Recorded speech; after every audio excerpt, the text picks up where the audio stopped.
Hello friends, केम छो? मजामां बधा? हूँ बनाવું છું એક મીઠાઈ સિંગદાણાને શેકી ફોલી એનો પાવડર બનાવી દીધો છે। એ પાવડર આ રીજો ક્રશ કરી દીધો, મિક્સરમાં ક્રશ કરી દીધો ગ્રાઇન્ડરથી। પછી હવે આ થોડુંક ટોપરાની છીણ થોડીક લગી હવા ઉડાડી દઉં, સેજ આછી ગુલાબી કરી દઉં। પછી અંદર મેં થોડુંક 1.5 કપ જેટલો હું પાવડર નાખું છું, અમૂલનો દૂધનો પાવડર।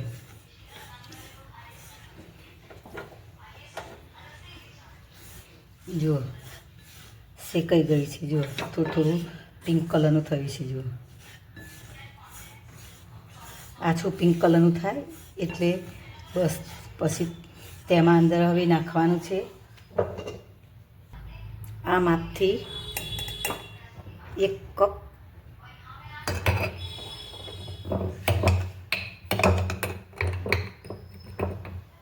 અને અડધો કપ એટલે 1.5 કપ પાવડર નાખ્યું છે અંદરમાં।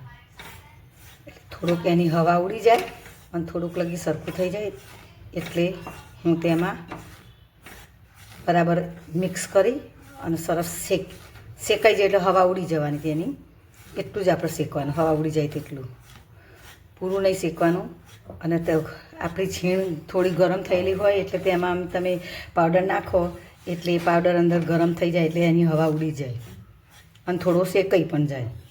જો બરાબર બધું સરસ એક થઈ જાય, એક રસ થઈ જાય અંદર।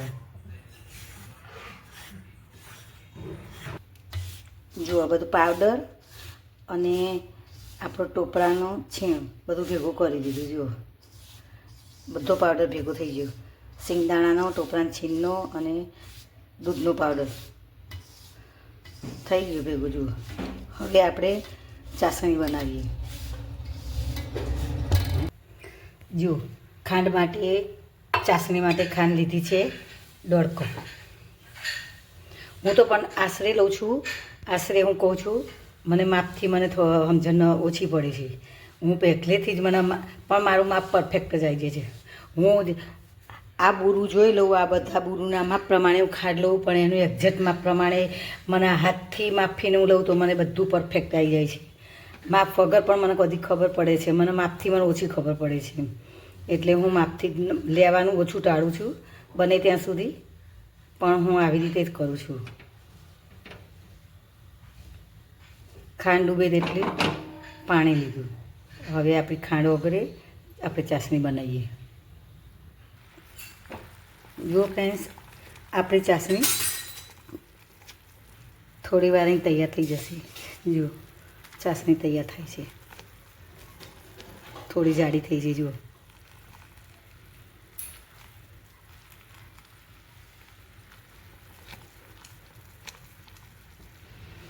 જુઓ એમાં મેં 2 ચમચી મલાઈ નાખી। હવે હું 2 ડ્રોપ્સ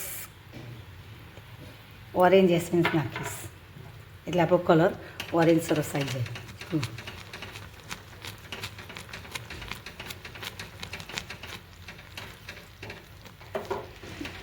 હવે આપણે ગેસ બંધ કરી દેવાનો।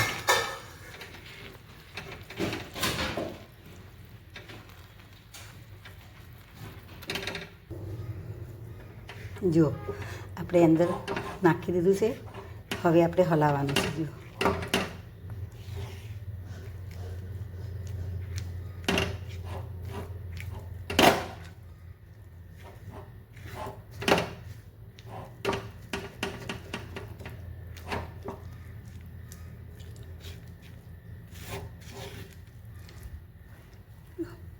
છે ને કેટલું મસ્ત,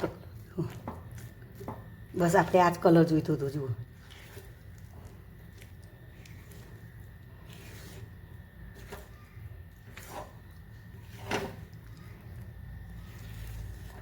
જો આવી રીતે થઈ ગયું છે ને ફ્રેન્ડ્સ। તમે મારી ચેનલ જોતા હો તો તમે તેને લાઈક કરતા રહેજો, સબસ્ક્રાઈબ કરજો, એટલે તમને હું જે વિડીયો બધી મૂકું એ તમને પહેલી દેખાય। તમે મારી વિડીયોને અવશ્ય લાઈક કરજો અને કોમેન્ટ કરતા રહેજો, તો મને થોડી ખબર પડે કે મારા વિડીયો કોણ કોણ જુએ છે અને કોણ કોણ કોમેન્ટ કરે છે।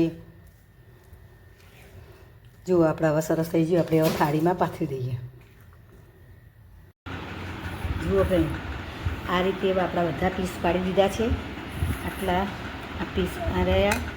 જો આવી રીતે બધા ગોઠવી દીધા છે ને મસ્ત પીસ બધા પડ્યા છે ને. અને ચેક